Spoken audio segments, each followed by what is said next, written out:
So, sa differential equation, meron ako dito. So, equations. Okay? So, ito yung equation na may differential. So, may nakita kayong dx, may nakita tayong dy. O kaya naman, naka-derivative, no? dy over dx, no? Okay? Diba, nasa equation siya. dy over dx equals 3x. Yan. Differential equation na yan. Okay? So, ibig sabihin, dito sa course na yan, pinag-aaralan na lahat ng problems, lahat ng applications that are mathematically modeled, okay, by differential equations. Usually kasi, lahat ng mga, karamihan sa mga formulas, no, na ginamit sa mechanical, sa civil, sa electronics, so derived from differential equation. And even sa mga geometries ng mga formulas, okay, derived sa differential equation. So, hindi natin ganun na napapansin na kapag sa Calculus 1, Calculus 2, gumagamit na tayo ng equation na may derivative, tapos sinusolve natin ang integration, okay? That is already a differential equation. Okay? Yung mga solutions dito is either derivative or integration. So, part na lang siya ng magiging solution ng differential equation. So, ano ba ipapag-aralan natin sa differential equation? Dun sa part 1, introduction, mga classifications muna ng DE. Then, elimination of arbitrary constant, family of curves, and isoclines of an equation. Okay? So, ito yung first part. Then, sa second part, yung solution ng, so maraming pwedeng maging first order differential equation, pero itong 5 na to, yung talagang pinag-aaralan natin. Some first order differential equation. So, ito yung 5 na yon. Okay? Variable separable, homogeneous, exact, first order linear, tsaka Bernoulli differential equation. So, itong 5 to, magkakaiba ng differential equation, pero parehas first order. So, dahil magkakaiba sila, magkakaiba din ang kanilang solution. Okay? So pwedeng mapamiliarize tayo. Yung iba, kailangan mapamiliarize kung paano na siya naging variable separable, paano naging homogeneous. Okay? Yung iba kasi, by observation, alam mo na kaagad kung ano silang klaseng differential equation. Yung iba, kailangan mo pang patunayan, so gagawin mo i-solve. So, may part ka doon na i-solve, then saka ka magko-conclude, exact pala to. Okay, first order linear or Bernoulli, gano'n. Okay. So, yung unit test 1 natin hanggang dito sa Bernoulli differential equation. After the chapters 1 and 2, no? Okay. Then, sa chapter 3, ito na yung application. So, marami ang klaseng application yung first order. First order lang to, differential equation. So, nandiyan yung decomposition, yung growth. Okay? So, ano ba, parang pinipredict natin kung kailan, kung gaano kadami na lang.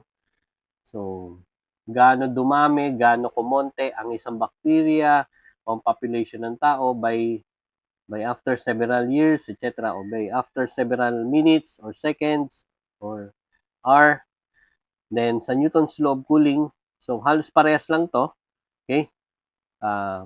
Yung Newton's law of cooling naman, pinipredict naman natin yung temperature ng isang bagay after ilagay sa ganitong container or environment for a certain time.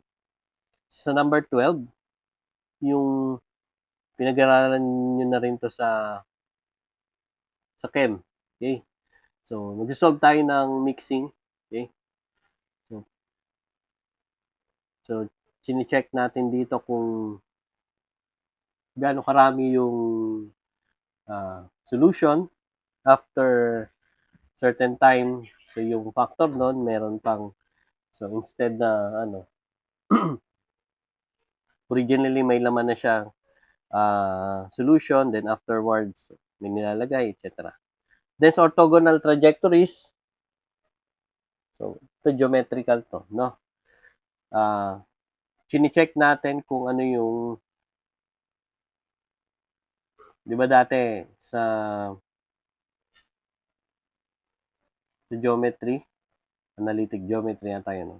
Kinukuha natin yung, let's say, perpendicular line. Let's say ito yung given na line, meron siyang equation, ax plus by plus c equals 0, ganun. So, ano yung equation ng line at this point na pwede maging perpendicular? So, kukunin natin yun. Pinagkaiba dito, sa orthogonal trajectories, hindi siya limited sa line. So, kukunin mo yung, let's say, ano ang orthogonal trajectory ng isang circle? Okay? So, etc. Dito kasi line lang. No? So, pag sinabi orthogonal, perpendicular, mga ganun. No?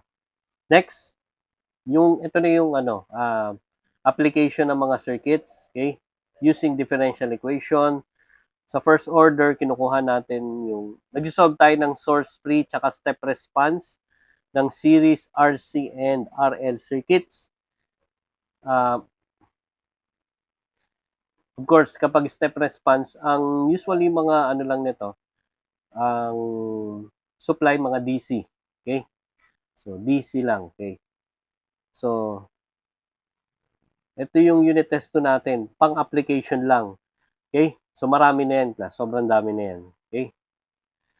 And then, yung last part, yung higher order differential equation.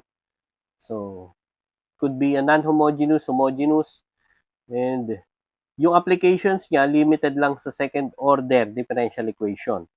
So, ito lahat, circuits lahat to. Second order differential equation is either series or parallel RLC. When we say RLC, di ba? Resistor, inductor, capacitor, no? So, check natin ano yung difference kapag series o parallel na naka-source free, ibig sabihin walang source, o naka-step response. So, step response, may source. Okay? Limited lang sa DC, no? Mga step response. Okay? Yung sinabi step response, mga DC lang yun. Okay? So, pag sinabi naman source free, not necessarily wala silang source. So, ito yung mga tipong circuits na sinuplayan tapos tinanggal yung source. Okay? So, doon natin kukunin yung characteristic ng RLC pag tinanggalan ng source. Kasi usually, ang mga device na to, inductor tsaka capacitor nag-store ng mga energy. Hindi katulad ng resistor, hindi siya nag-store ng energy. Okay. So, yung reference na gagamitin natin, elementary lang, no? Elementary differential equation by Rainville. 7th edition. Okay. Yung 7th edition, lahat ng exercises, may answer. Although walang solution, may answer. Na legit naman na tama na wala naman error doon. Okay. So, pang ginagamit ko minsan, yung Higher Engineering Mathematics by Bird. 9th edition. Okay. Okay, start na tayo sa ating lecture. Sa introduction, that would be differential equation. When we say differential equation, it's an equation consisting of derivatives or differential. So, maraming klaseng example ng differential equation. So, that would be dy over dx equals cosine of x. So, this is a differential equation kasi may derivative. No? May derivative. Okay? So, again, second derivative of y with respect to x plus k squared y equals 0. Usually, pag nakakita kayo ng ordinary differential equation, usually dalawa lang naman yung variable niyan. Yung nasa taas, dependent variable. Yung nasa baba, independent variable. Okay? So regardless may makita kayong x or y dito, so kung ano yung nakalagay dito, yun ang sinusundan. So times y. Okay? Yung k dito, considered na constant yan. Okay? So next one is, kapag nakita kayo, yan, differential ng x, differential ng y. So differential, that is already a differential equation. Okay? So, ito, derivative, second order. Okay? So, pwede kayong mag-invento dyan. Pwede rin yung ganito, no? Partial derivative ng y with respect to x equals, let's say, 2xy. Ganyan, no? That is a differential equation. Partial differential equation. Okay? Dalawa lang naman yan eh. Ordinary differential equation, tsaka partial differential equation. Okay? So, yun. Okay?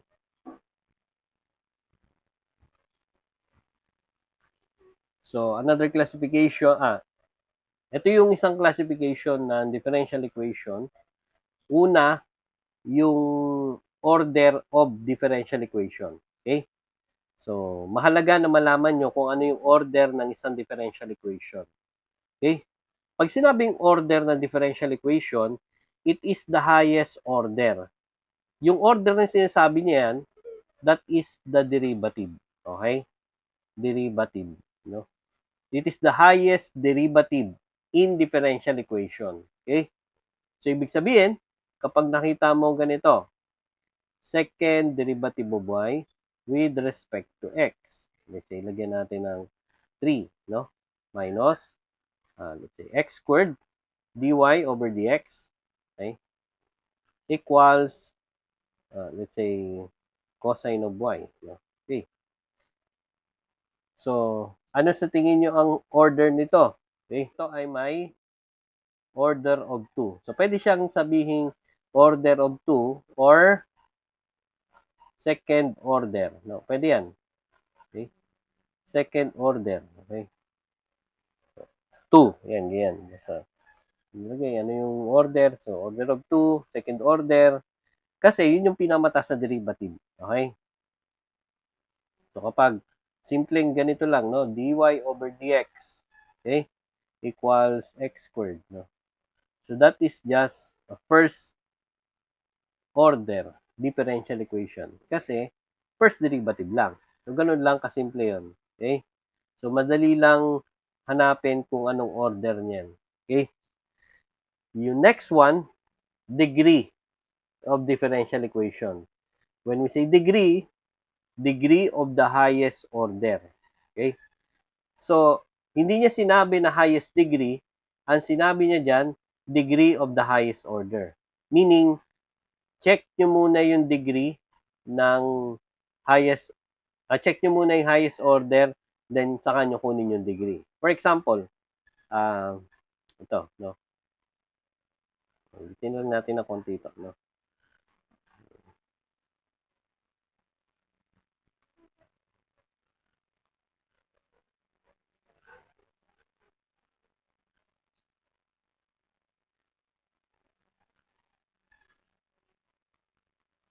Okay?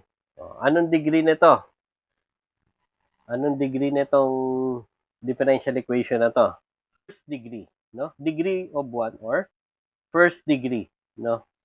First degree siya kasi yung highest order mo is itong second order. Okay? Tapos, meron siyang degree dyan na hindi na kailangan ilagay na 1. Pag 1 kasi hindi na nilalagay, no? Pero pag ganyan, second, third, yan, degree. So, may 1.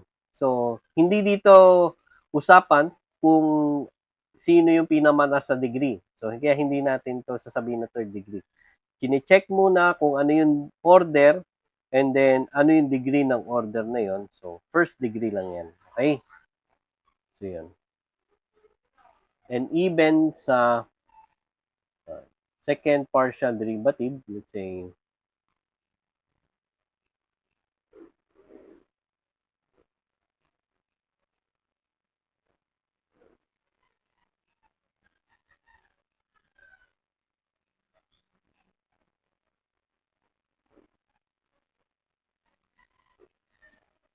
even sa partial differential equation, chine-check mo muna din kung ano yung order. So, highest order, that would be second order. Okay? Kasi second derivative. No? So, check mo yung degree niyan. This is also a first degree differential equation kasi yung degree nito is equal to 1. Ratio sa 1. Okay? So, yun. Next, dito tayo sa ODE. ODE at PDE. So, sinabi ko na to kanina. Basta may makita kayong derivative, dy over dx, yan. Either dx over dt, ganyan. Okay. D. Yan, no? Yung letter D. D for derivative, no? Derivative. Okay. Actually, derivative din naman tong PDE, no? Okay. So, pag ganito yung notation ng differential equation, okay, that is partial DE. Kasi pang-partial derivative yan, no? Partial derivative yan, no? So, kapag ganito yung nakita nyo, PDE na agad. So, by observation, by just looking at the equation, alam nyo na agad yung kung ordinary o partial differential equation. So, madali lang yung number 3. Okay? Dito tayo sa linear. Dito nalilito yung karamihan. Sana kayo hindi kayo malito, no? So, intindihin nyo na lang, no? So, papakita ko din sa inyo ano yung standard na linear differential equation. Anything na hindi sumunod sa linear format ng differential equation, that is already a non-linear differential equation. Okay? Suppose, meron ako ditong function of x. Gawin ko na lang a. No? Function of x. Okay? Para sa ano muna to? Ordinary differential equation. No? Let's say, sub 1. Okay? So that is nth derivative of y with respect to x. No? Plus,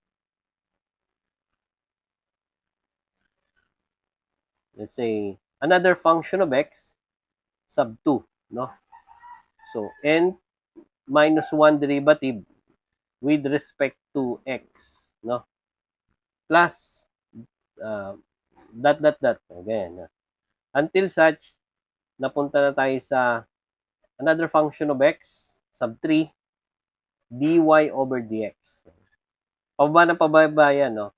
Let's say, fifth derivative, fourth derivative, so hanggang mapunta. So, ang ibig sabihin nito, nilampasan ko na yung in between na function of x times a derivative ng nth derivative ng y with respect to x. Plus, another function of x sub 4, no? Times y, no? Equals a pure function of x sub 5. Okay? So, take note, kapag nasa taas, that is, ano yan? Independent, no. Dependent variable, no? Okay. Kapag nasa baba, independent variable, no? So, yun. So, paano masabing linear ang differential equation? Tandaan nyo to, no? Lahat ng coefficient ng derivative, including y. Okay? including the pure function of x. They are all functions of independent variable, no? Wala kayong nakitang y dito, no? Okay? Except dito kasi meron siyang term na pwede magkaroon ng y times a function of x. Okay? Pero other than that, y squared, square root of y, ay wala na yon. Non-linear na yon. Okay? So sabi sa inyo, anything na hindi nasunod yung format ng linearity ng differential equation, that would be a non-linear differential equation. Okay? So isa pa, lahat ng degree ng derivative, okay, is 1.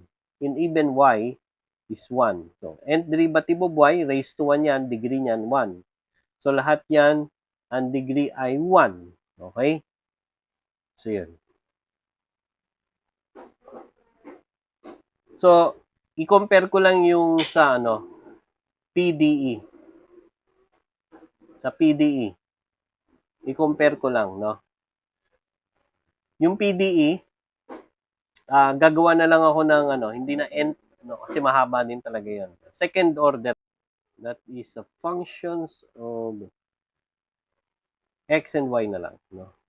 Tapos sub 1, then partial derivative of second partial derivative of w with respect to x squared, no?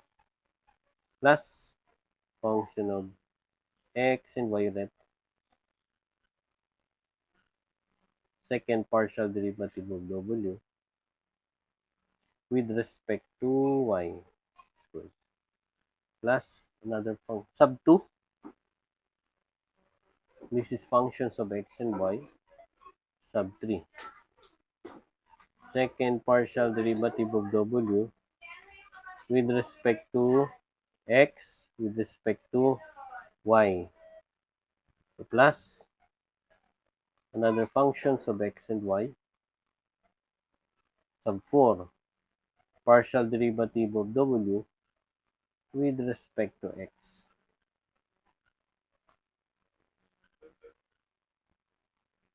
Sub 5.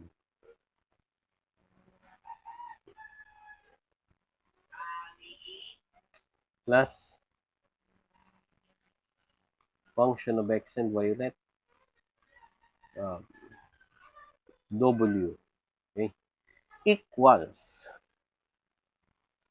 a pure function of x and y, okay, 6 sub 6 sub 7. So sa PDE, parehas lang nito talaga. Ito, okay? So katulad nung sa ODE, lahat ng partial derivative, ang degree ay 1. So anything na maging degree of 2 dyan, kahit saan man dyan, including w, that is already a nonlinear differential equation. So, dahil partial differential equation siya, so, take note, ang variable niya, at least 3, no? Isang dependent variable, ano na naman yan? Sakit? Nasakit? Hindi. Sakit?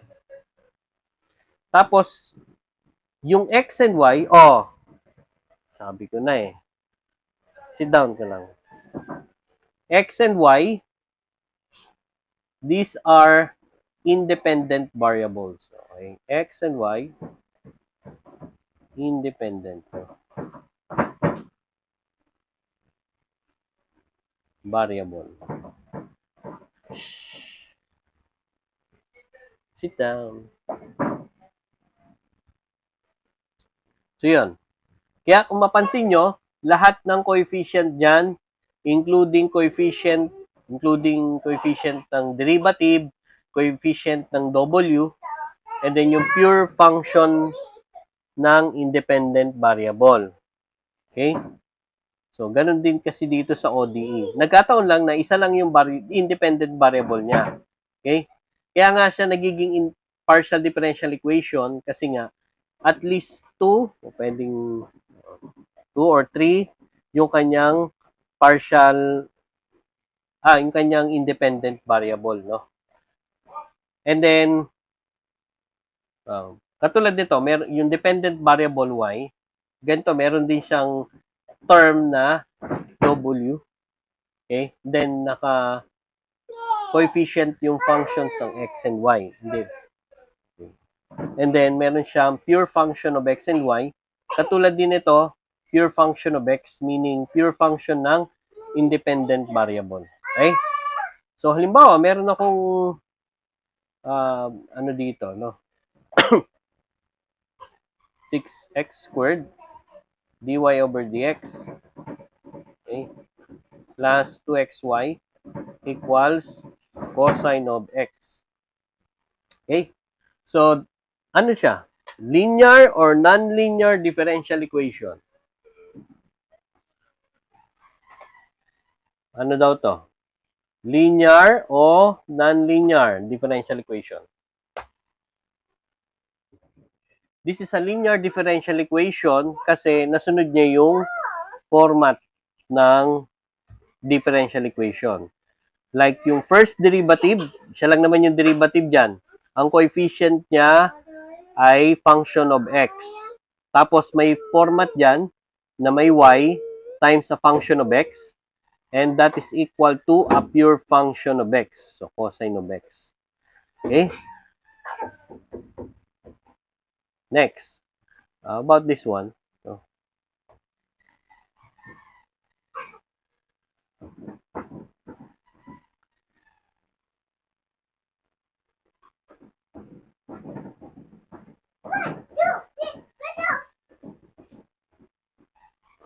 about this one. Okay. So, non-linear to kasi hindi niya nasunod yung format ng PDE. Non-linear.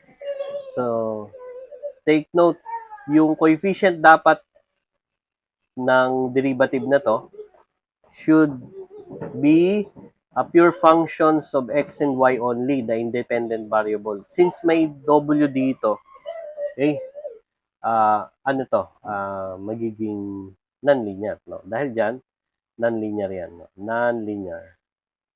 And this one is a linear differential equation.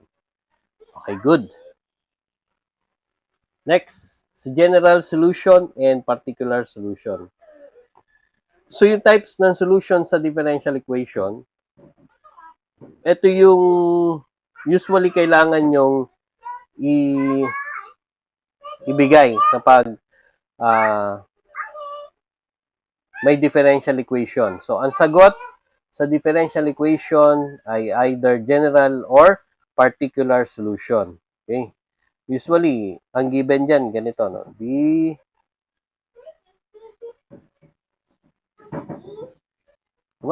over dx equals x. So, x, ganun lang, no? So, kapag nilipat sa kabila, maging x dx, pwede naman yan. Okay? So,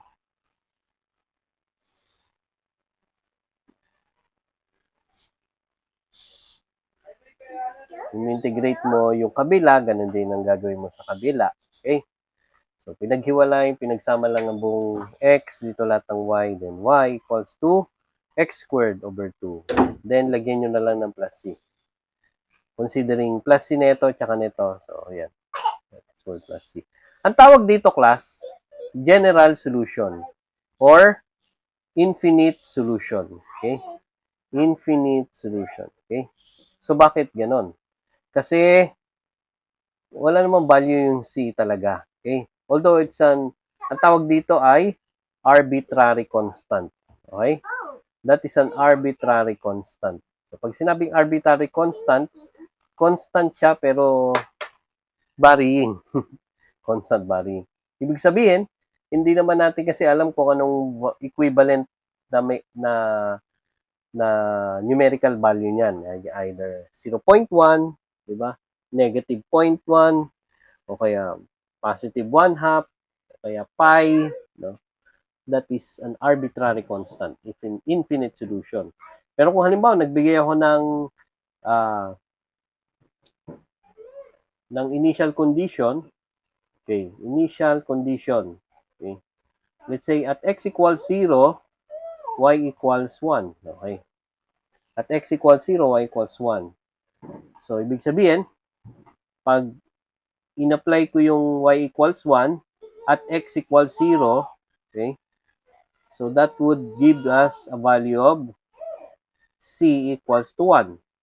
So, kapag may initial condition, pwede natin makuha ang equivalent na numerical value ng arbitrary constant.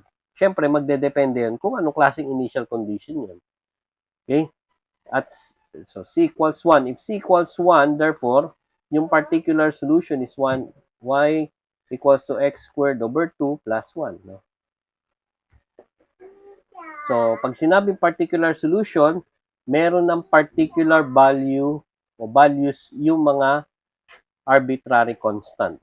So, mag-solve tayo ng general and particular solution for a given differential equation. Okay? So, let's say meron tayong differential equation, dy over dx equals e to the x. No? So, ang ibig sabihin nito, at x equals 0, y equals 1. Yan. So, pwedeng ganito na lang. Sa ibang book kasi, ganito magbigay. Kapag nag-solve tayo usually, ng differential equation, yung pinakamadali doon, yung variable separable. So, isang example to sa variable separable, na kung saan pinaghihiwalay natin yung dalawang variable. Kasi sa ordinary differential equation, so puro ordinary differential equation tayo. No? Pinaghihiwalay natin yung dalawang variable. Kung paano natin paghiwalay yung dalawang variable, it's either sa magkabilang equation or pwede naman magkasama sa isang side. Pero dapat magkakaiba ng magkahiwalay sila ng term, no? Walang magkahalo sa isang term na x at y. For example, itong dy over dx equals e to the x. I-cross multiply mo lang yung dx, magkahiwalay na sila, yung dalawang variable. Yeah, pwede mo nang mapakita na na-separate mo siya dyan. Pwede rin ganito. dy equal, minus e to the x dx. So, yan. Magkahiwalay na yan sa lagay na yan. Okay? Usually, na hinihiwalay talaga yung x. Kasi ano na yan eh. Tapos na yan. Ano? Charot. Yung ganito, no? Pwede mong isolve ng nakaganito or nakaganito. Okay lang, pares lang yan. Magiging tama. Okay? Halimbawa, solve natin na ganito, no? Integrate natin both sides. So, ayan, no? Siyempre, integral ng 0, 0 pa rin yun. So, ito na lang. Yung integral ng dy, that is y. No? Ano integral ng e to the x?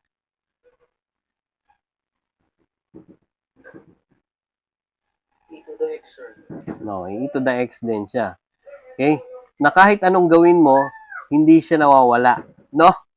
Na, ganun yung x eh. No? Binabago mo na pero ayaw niya pa rin umalis. Okay? Ewan ko dyan. So, lagay mo na lang ng c dito. Okay? Pwedeng nandito yung plus c, pwedeng nandito. No? Yeah? Okay? So, c. Y minus e to the x equals to c. No, ganyan. Okay. So, ibig sabihin, ito yung plus c ng parehas na integral nito. Okay? Pinagsama. Okay? Walang C1, C2, no?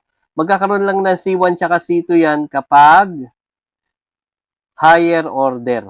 Ano ba? Second derivative, no? So, dalawa yung arbitrary constant. Pero ito, isa lang. Kasi first derivative lang, no? Okay? Kung ano yung order nito, yun ang dami ng arbitrary constant. First order, meaning one arbitrary constant. Okay? So, ito na yung general solution, no? Okay? So, kapag ito yung ginamit mo, di ba? Integrate both sides. Integral ng dy equals integral ng e to the x dx. So, y equals e to the x plus c. So, ganun din yun eh. Okay? So, yun. So, yung y equals e to the x plus c, yan ay yung general solution. General solution.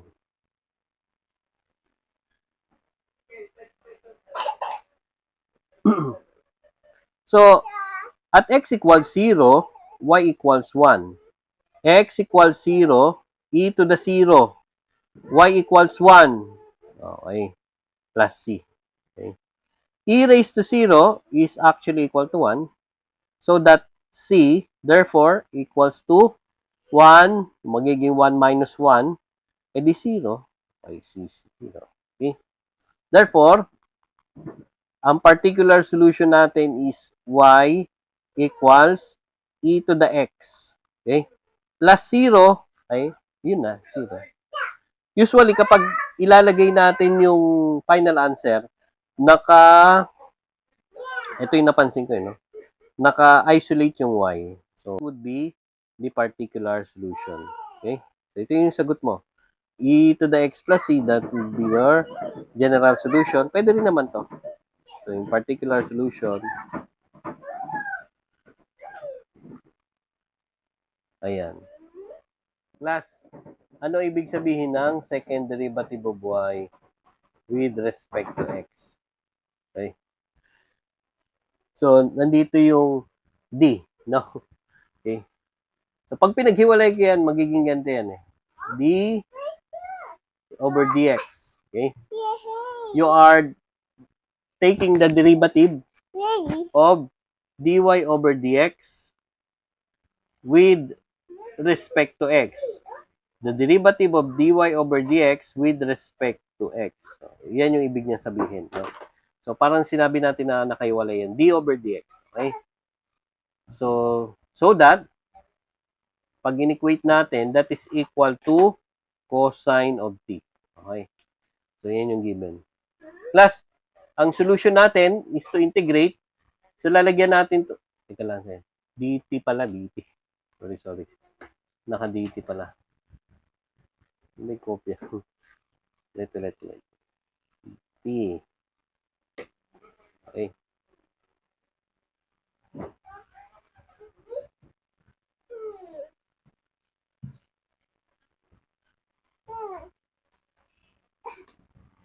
Okay. So, paparamin ko ng dt to, cross multiply, no? So, magiging ganito. d of dy over dt equals cosine of t dt. Okay? So, once na nagkaroon na ng cosine of t dt, pwede na tayong integrate. So, integrate mo yung kaliwa, ganun din yung kabila. Okay, yung kanan. Plus sa integral, no? Halimbawa, integral ng dx. So, ganyan, eh. Madaling i-anggalin yung d kapag ganyan lang, no? So, x plus c lang yan, no? So, ito, cancel mo lang yan. Ang integral ng cosine of t dt ay ano, class? Okay? Ano ang integral? Sine. Okay, positive. Okay, positive. So, matitira dyan, dy over dt equals sine of t. Plus, since second order siya, lalagyan ko yan ng sub 1. Okay? Kasi, mag-integrate pa ako ulit eh. So, hindi pa natin makuha yung final answer dyan. Consider this equation 1. Okay? Equation 1. Then again, paghiwalay natin ulit, dy equals sine of t. Cross multiply natin to, dt. Plus c1 dt, di ba? Okay. So, gano'n naman kapag minultiply natin yung dt dyan. No? So, integrate both sides. So, dito, bali tatlo. Okay? So, integral ng dy is y. So, integral ng sine of t. Ano integral ng sine of t? Negative cosine of t. Okay? Plus, ano integral ng c1 dt? Ano integral ng constant? CT, sir. C1, huwag nyo kalimutan yung sa buwan. No? But of course, dahil in-integrate ko sila, mayroon pa rin silang arbitrary constant plus C2. Okay? Consider this equation 2. Okay. So, equation 1, equation 2. So, kailangan natin nung particular solution. Okay? So, i-apply natin yung dalawang initial condition. Okay? So, itong initial condition na to, para to dito. Okay? At t equals 0, y equals 5. No? Ito naman, at t equals 0, y prime equals negative 3. So, ito yun, y prime, dy over dt. So, apply natin yung initial condition. So, yung initial condition, okay, at y prime equals negative 3 equals sine of t plus c1. Ay, sorry. Sine of 0, kasi 0 yan. Sine of 0 plus c1. No? So, sine of 0 is actually 0. Therefore, c1 equals negative 3. Okay? Next, dito naman, yung initial condition at y equals 5, t equals 0. So, 5 equals negative cosine of 0 plus c1 is already negative 3. But t here is equal to 0. So, 0 din siya. Okay? Plus c2. Okay. Cosine of 0 is actually 1. So, 0 times negative 3, 0. So, 1 magiging negative 1. Okay? Pag nilipat sa kabila, magiging positive 1. Therefore, C2 is equals to 6. 6. Okay? Therefore, ano ang kanyang particular solution? So, kunin lang natin tong equation 2. Y is equals to negative cosine of t plus C1, which is negative 3, negative 3t. No? Plus C2, plus 6. Okay.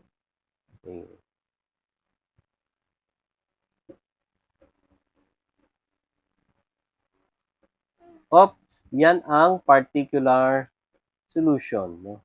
Determine the general solution of the given differential equation x dy minus y dx equals 0.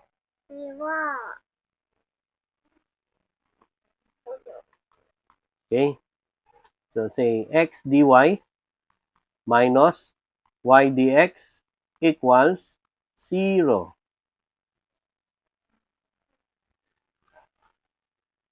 So, hindi pa magkahiwalay yung x tsaka y. So, gawin natin, siraan muna natin yung isa't isa para magkahiwalay. Ay, hindi, joke. Ano yun? So, ganito, no? Magmumultiply ako ng 1 over xy. Tama ba? Magmumultiply ako ng 1 over xy. Okay. Pero, ito lang yung paraan ko, no? Pwede naman iba. Pwedeng paghiwalay natin, pwedeng gawin ganito, no? X dy equals y dx. Saka mo i-cross multiply sa bawat isa. So, dy over y equals dx over x. So, pwede rin yan. Okay? O kaya naman, eto, multiply mo na 1 over xy kasi magiging ganito. Yung x dito magka-cancel, matatanggal, and then yung y dito, mapupunta dito. Kasi may 1 over y, no? So, pag distribute natin to, magiging x dy over xy, cancel ang x, so dy over y. Dito naman sa kabila, y dx times 1 over xy. So, cancel yung y, then matira dx over x equals 0. So, parehas lang yan actually, no? Then, saka mo integrate, ganun naman ang solution natin dyan, no? O, integrate mo to. Integrate mo rin to. Kahit wag na yan, ito na lang, no? Ano integral ng dy over y? ln of y. Diba? Yung kabila, ln of x. Then, lagyan mo lang ng, usually, hindi ganito yung format ng sagot sa libro. Although, tama to, no? ln of y equals ln of x plus c. Pero sabi ko nga, usually, kailangan naka-extract yung y, naka-isolate, no? So, ang gagawin nyo dyan, usually, i-erase mo sa e both side. Okay? So, dito muna, no? So, lalagyan ko ng ganito, no? First option, e to the ln of y. So, ganun din yung kabila. E to the, i-erase mo sa ln, no? So, magiging y equals e to the ln of x, no? Plus c times e to the c. Ayan. E to the ln of x is equal to x e to the c. Okay? E to the c, kasi constant lang din naman tong e raised to c, no? So, pwede natin gawin c na lang din yan, no? cx. Okay? So, ganyan. Ganito yung sagot sa libro. Y equals cx. Okay? Second option, okay? Kapag parehas may logarithm, no? Kapag parehas may logarithm, ginagawa dyan, ln of y equals ln of x plus, gawin mo na rin ln, no? ln mo na rin. Kasi ln of y equals ln, yung property ng ln, cx, no? Para kapag ni-raise mo both sides sa e, no? Kung nilagay mo mong e raised to ln of y, e raised to ln of x. So, may extract yung y, ganun din dito, may extract yung cx. Same lang. Yan kasi yung sagot sa libro, hindi ito. Okay? Tama ito, pero baka ma-frustrate ka lang kasi baka, ba't ganito ang layo? So, ganun, no? Ganun niya ginagawa yung sagot. No? Kalimitan. Okay? So, yun. Next. So, itong example na to, no? I-classify nga natin. Let's say, meron tayo ditong order, degree, linearity, tapos kung ito ay PDE o ODE.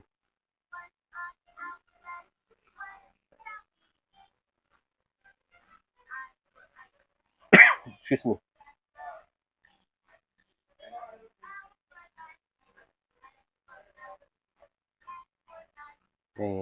Lang.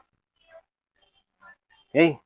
So, yung number 1, that is, anong order yan? Yung number 1. Yan. Third yan. Liwanag yan. Anong degree? First degree. Yan, first degree. How about yung linearity niya? Linear po. Okay, therefore linear yan. And then yung PDE o DE. ODE po. So dapat ODE yan Hindi nyo man makita yung derivative diyan. Y triple prime ibig sabihin yan third derivative no ng y. Then next, number 2. Second order. Yeah, second order. Ang degree. First degree. First degree, okay, good. How about linearity? Non-linear. So ito, no, non-linear talaga yan. Kahit na pilitin natin ayusin yan, halimbawa, cross-multiply natin yung y. So magiging y double prime equals x, y raised to negative 1. No? Kahit ilipat natin yung y, magiging non-linear pa rin yan kasi wala namang y raised to negative 1 dun. Okay? So, take note, yung y dito, hindi dapat coefficient ng y double prime. Okay? Dependent variable yan Then, ano to? ODE o PDE? ODE po, sir. ODE. Then, next, number 3. Second order. Second order, no? Pare-parehas silang second order. Ang degree. First degree. Ay, puro first degree pala to. Linearity yan. Linear po. So, that is a linear. And then, so that is a PDE. Okay? Partial differential equation.